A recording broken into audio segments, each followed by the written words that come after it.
This is Breaking News Now from today's TMJ4. That breaking news now. Shots fired in Racine. An investigation now underway after a shooting involving police. The call of the shots fired came in just after 4 this afternoon. The gunfire happened near 14th and Park in Racine, which is just east of SC Johnson. Julia Fellow is live with more on what we know.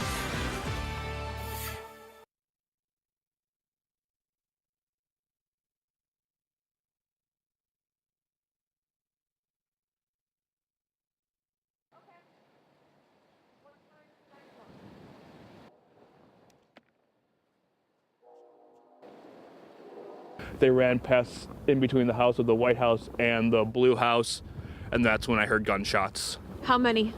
Around 10 to 15.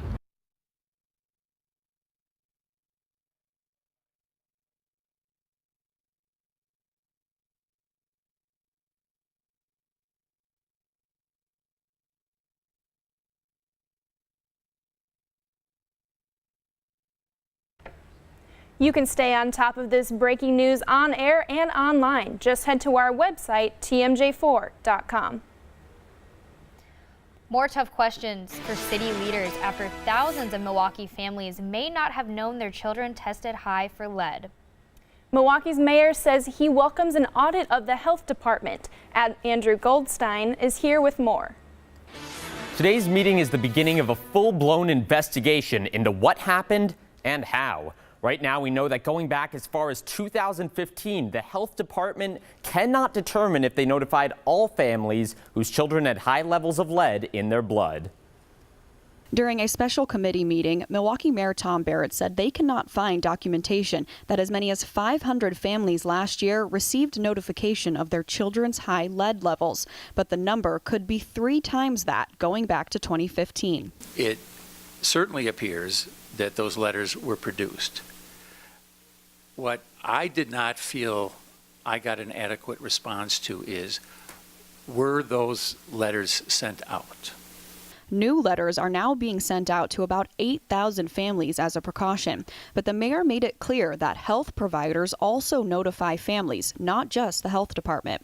Earlier in the day, the council voted unanimously to allow an outside audit of the health department. What else could possibly be going on in that department that we're not aware of? And the sooner we get to the bottom of what's going on, the better off we're going to be in terms of, coming up with a plan of action to deal with it. During the special committee meeting, Alderman Zielinski asked the mayor if he would sign his approval of the audit right away so it can begin. The mayor said he wants to see it first, but that he's happy for it to take place. What's unclear is how the city will pay for it. One thing is absolutely sure, and that is we have to have this audit done. We just cannot continue to operate in the dark. One alderman asked why it took 3 years for this issue to become known in the health department or the mayor's office. And the mayor simply answered, quote, "That's part of the mystery." Andrew Goldstein, today's TMJ4. Governor Scott Walker is weighing in on the lead controversy in Milwaukee. Walker was asked this morning if the state should be doing more to help remove lead pipe service lines. We've done a significant amount through the Department of Natural Resources. We provided grants to Milwaukee and others. We've actually looked at additional legislation this session that will allow not just Milwaukee, but every municipality to go further. The governor says he's hopeful progress can be made on that legislation. A convicted sex offender is wanted by police. Casey Thibaudet has been living in La Crosse, but police say he cut his GPS bracelet off 5 days ago. It's possible Thibaudet could be in Kenosha or South Milwaukee area. Call police if you see him. New details tonight about those 2 former Milwaukee County prosecutors now charged and accused of a cover-up. The I-Team's Courtney Garish on where this case goes from here. Anthony Apollo and Christian Schrank are both charged with misconduct in public office. Schrank reportedly dismissed a case filed against a man accused of injuring a Fox Point officer. An investigator with the DA's office says there's no evidence to support the reasons why Schrank said she did not pursue that case. According to this warrant, Fox Point police officers responded to a report of a drunk driver last July. When the suspect resisted arrest, an officer took him to the ground. The suspect was injured, and according to the warrant, so was the officer. Because the suspect refused a sobriety test, one of the responding officers contacted the on-call prosecutor for advice on how to proceed. Former prosecutor Kristen Schrank was supposed to answer the phone. According to the criminal complaint, she asked Anthony Apollo to cover for her, even though Apollo was no longer employed by the DA's office. The criminal complaint says Apollo answered the phone and claimed to be an intern. He then advised the officer on the case. A few days later, Schrank dismissed the obstructing an officer case with no explanation. According to the DA's investigator, Schrank sent a text to Apollo after that court hearing saying, "It's dismissed. It's going to come out and look like I did it, lied, and got rid of a criminal case to cover my own blank." When a captain with the Fox Point Police Department questioned why the charge was dropped, Schrank's case notes indicated the officer used excessive force and was not giving lawful commands, claims the DA's inspector calls unsubstantiated. We reached out to the DA's office about the criminal case that was dropped. It's now being re-reviewed for the same charges. We were also told there was an internal investigation into Schrank's other cases and, quote, no further action is necessary at this point. Schrank resigned from the DA's office in October. Courtney Garish, today's TMJ4. A contracting company loses 2 big contracts after controversy with employees on Milwaukee City job sites. Brandon Rook has more details on what's next for American Sewer Services. Shannon, the city's decision is now costing this company more than $800,000. We are adjourned.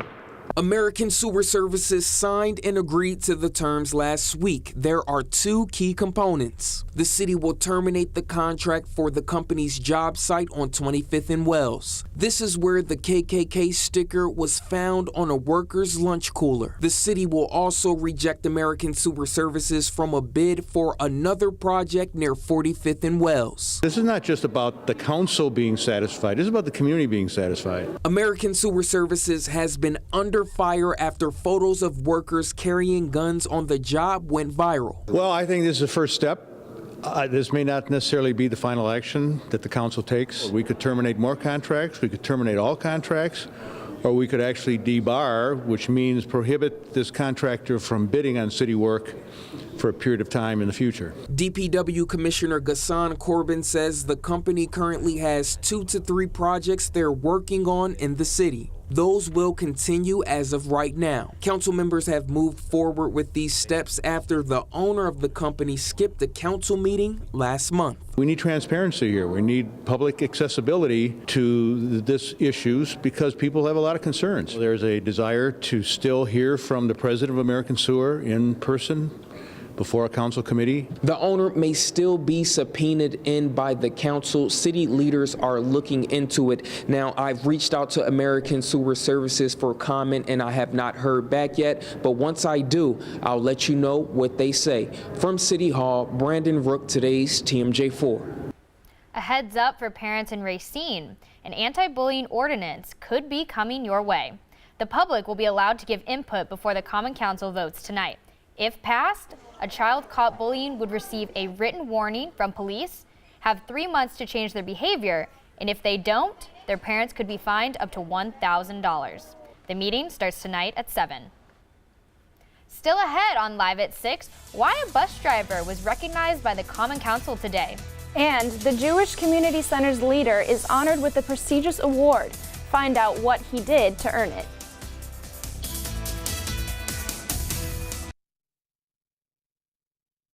You're watching today's TMJ4 with Charles Benson, Shannon Sims, Storm Team 4 meteorologist Jesse Ritka, and Lance Allen, Sports.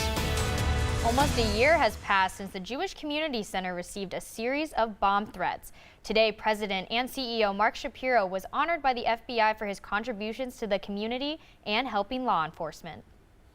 How do you find inspiration in a year that was filled with these amazing kids being pushed out in the snow in a crib? And I realized that you don't from that. Instead, you get it from the staff who are pushing them. Shapiro will head to the FBI headquarters in April, where he will receive another award from the FBI director. The MCTS driver who helped a pregnant woman on Christmas Eve was honored at the Common Council meeting today. Miss Tayetta Curran found the woman in the snow and pulled over to help. She kept the woman warm inside the bus until paramedics could arrive. Wisconsin conservative groups taking action. Coming up, flipping the script to find more about the election that's turning heads across the state. Also ahead, how much money are Republican donors spending to try to unseat Senator Tammy Baldwin?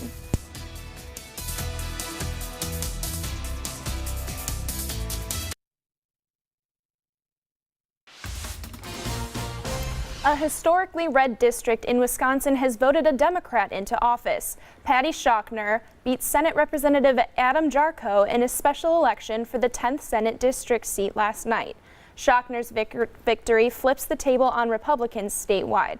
I think that race is a wake-up call. Certainly to me and the folks who work with me, it's a wake-up call that we can't just assume that everyone knows about the positive things we're getting done for the people of Wisconsin. We got to spell it out. Every county in District 10 voted for Donald Trump in the 2016 election. Pouring into Wisconsin from conservative groups that want to unseat Democratic Senator Tammy Baldwin. But is more money being spent against Baldwin than any other Senate Democrat up in 2018? Well, PolitiFact Wisconsin puts it to the Truth-O-Meter. It's no secret that Republicans want to unseat Senator Tammy Baldwin. The chair of the Wisconsin Democratic Party talked about that with us last week. She's a threat to the greedy right-wing agenda that's out there. But Martha Lanning also made this claim during a radio interview. Lanning says that conservative groups have spent $5 million against Tammy Baldwin, and that's 5 times more than they've spent against all other Democrats in the Senate who are up for election combined. PolitiFact Wisconsin looked at the spending numbers for TV and digital ads in 2017, and it adds up, but it's not all against Baldwin. We found that the $5 million figure is accurate with one clarification. $3 million of that amount has been spent attacking Baldwin. The other $2 million spent in favor of Kevin Nicholson, one of her Republican opponents. And that $3 million amount would be 5 times more than what was spent against other Democrats. Baldwin is one of several Democratic senators up in 2018 in a state won by Donald Trump. So now that you know how the numbers add up, what about Lanning's claim? Well, the Truth-O-Meter ranges from pants on fire to true. PolitiFact Wisconsin rated this claim as mostly true. Every single member of the Milwaukee Common Council supports the creation of a green alert system. The family of Corey Adams is pushing for this legislation at the state level. Adams was found dead last year after missing for several days. The green alert would provide information about missing at-risk veterans. At least 20 veterans commit suicide a day. So it's our hopes that if we issue this alert, we can give them the services that they need. We can give them the resources that they need in order to avoid these type of instances occurring. The bill has made it out of committee and is available for the full Assembly and Senate to vote on. We have an update to the story in Menominee Falls, where a weapon was found inside the backpack of an elementary student. Police have arrested that child's father. Charges will be referred to the district attorney for recklessly endangering safety and having a firearm in a school zone. No one was hurt in the incident. A Kenosha man who was hit by a car last night has died. Kenosha police tell us the 50-year-old Pleasant Prairie man was unsafely crossing 60th Street and 32nd Avenue when he was hit by an eastbound vehicle. The man was taken to the hospital where he later died from his injuries. The driver of the car was cited for operating with a suspended driver's license. The Dodge County Sheriff's Office Department is also investigating a deadly crash in the town of Emmett. A driver found a vehicle in a ditch turned upside down, also in flames. They tried to rescue the driver, but the flames were too intense. The medical examiner later identified the victim as 56-year-old Patrick Clark from Oconomowoc. And in Milwaukee, police are investigating the death of an infant on the city's north side. Officers were called out to a house at 6th and Melvina around 10 o'clock last night. Police say they do not consider the death suspicious at this time. A new analysis shows Foxconn's new complex could cost taxpayers more than $4 billion. That's according to the legislator's nonpartisan Fiscal Bureau. Governor Walker and proponents of the project say Foxconn's $10 billion investment and hiring of up to 13,000 jobs will transform the state and region's economy. We could be well on our way to a government shutdown at the end of this week. There's still no agreement in Washington. NBC's Blaine Alexander has it all covered. Tonight from the nation's capital. On a busy Capitol Hill, the Russia investigation heating up, time to avoid a government shutdown running out. For the second straight day, protesters arrested after speaking up for DACA, the program protecting undocumented immigrants brought to America as children. Many Democrats refusing to vote for a spending bill unless DACA is fixed. Horrible things will happen to innocent people. There is a sense of urgency. We can't put this off. Some Republicans calling it petty politics. And to block funding for our military with a Friday deadline over unrelated issues just makes no sense to me. It's wrong. President Trump sending his chief of staff to bridge the gap on the Hill, meeting separately with the Conservative Freedom Caucus and the Congressional Hispanic Caucus. I think the meeting was a very positive step forward. But without DACA, any movement in the House will likely come to a screeching halt in the Senate. I just believe we've blown an opportunity here to close a deal without a lot of uproar. Also on Capitol Hill, fallout from the House Intelligence Committee appearance by former White House advisor Steve Bannon, who avoided a series of questions, citing executive privilege. Because it's something that needs to be protected, whether it's during this administration or 20 years from now. But Bannon promising to be more forthcoming with special counsel Robert Mueller. Those Russia questions and a potential government shutdown could threaten to sour a milestone for President Trump. Saturday marks his first anniversary in office. Blaine Alexander, NBC News, Washington.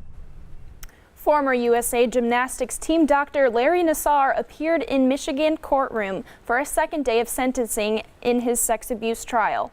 More than 140 female athletes, including several Olympic gold medalists, have accused Nassar of sexually abusing them.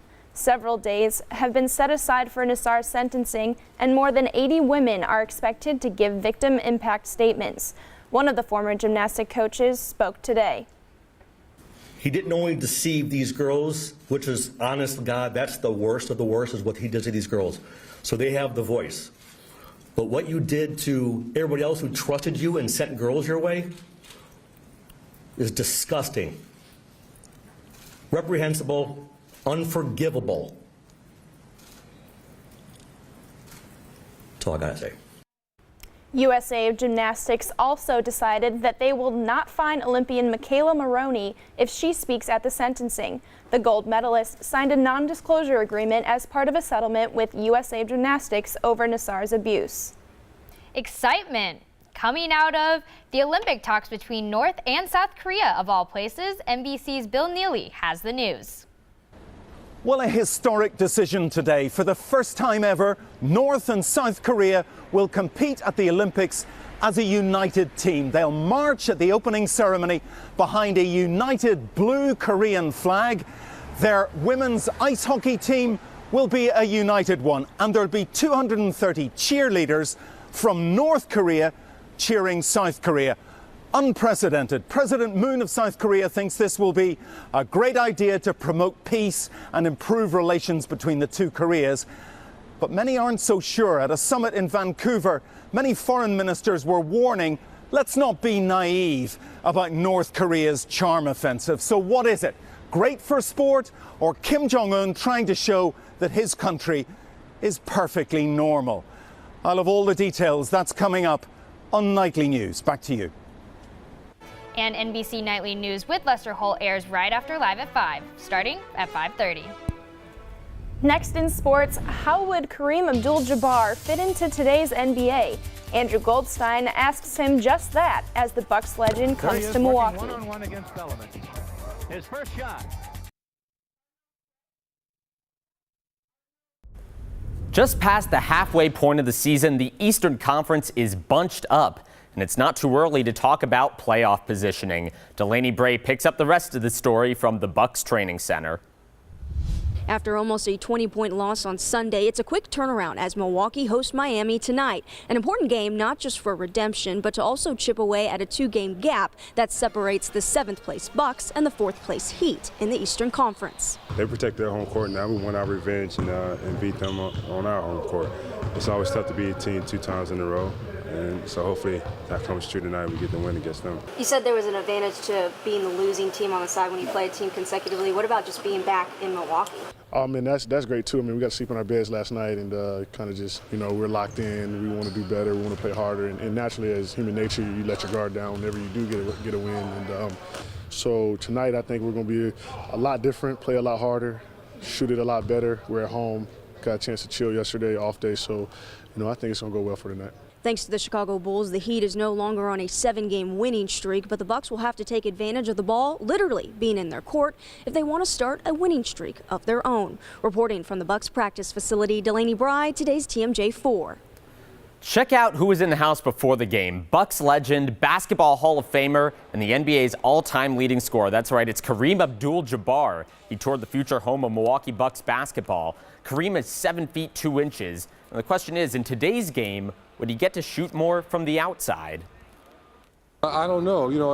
I haven't really tried to apply myself to the way the game is played now.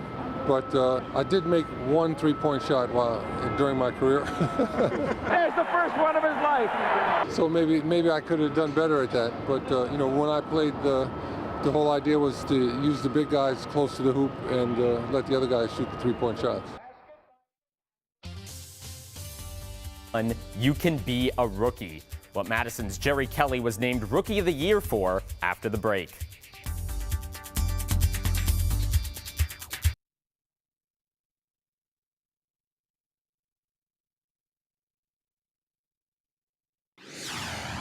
If you head over to the Milwaukee Art Museum this month, you may want to bring some canned foods with you. The Kohl's Art Generation Studio is teaming up with the Hunger Task Force.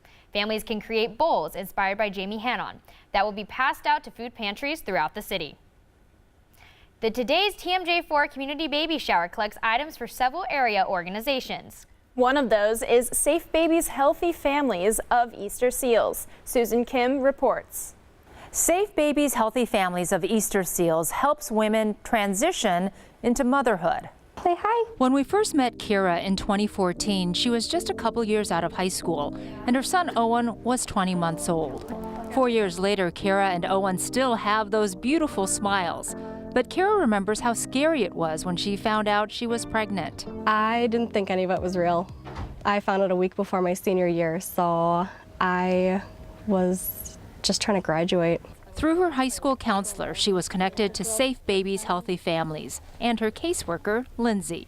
I just remember it was the first time I could be excited to have a baby because everyone else was asking what my plans were, what I had done, what I was thinking, and she let me just be excited. But along with the excitement came tough talk about how to prepare to bring a new life into the world. She would bring me information like getting set up with insurance, which is just all the stuff you don't think about. Yeah, I got like little jumpers. Kira also learned about the Safe Babies Healthy Families store. It's filled with items donated from the Today's TMJ4 Community Baby Shower. They earn something called baby bucks, and they can use that to purchase things in this store, like diapers and wipes and clothes. Even necessities that aren't top of mind. There's been like his first winter, I didn't have a coat until I came here. Every donation needed and appreciated. They earn them and they work hard for them, and we appreciate them so much. For all of this, Kira has a message for the program that helped her and her son get off to a great start. Thank you for all the support and friendship and love and allowing me to be excited to be a mom. Owen is now 5.5 and in kindergarten. Kiera is a massage therapist and studying to become a massage teacher. Susan Kim, Today's TMJ4. And you can donate to fill the shelves during the community baby shower. Items needed include diapers, formula, toys, books, and new clothes. You can drop them off at any area Sentry store or right here at Today's TMJ4 this Friday, January 19th. Coming up, we'll show you a fun trend that's taking over social media, where they're seeing unbelievable temperatures. But first, here's a look outside. Meteorologist Brian Goddard is back with the latest forecast next.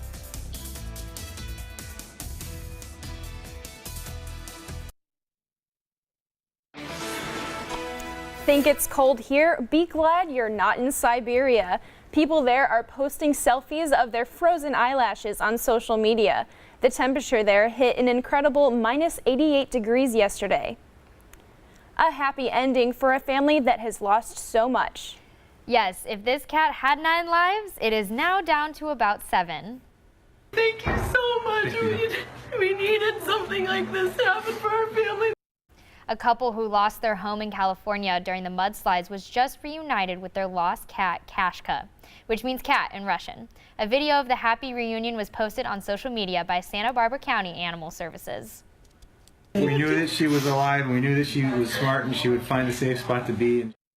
Kashka's new nickname is Paw Print Kitty because authorities tracked her prints in the mud, found her inside the home, and then were able to rescue her. Isn't that so sweet? No, it's so great to see a heartwarming story like that. I would be so after concerned California for my dog. has suffered so much with the mudslides, that makes me so happy. I hope Kashka's doing okay tonight. I do too. She's probably nice and warm. Thanks for joining us at 6. The Now is next.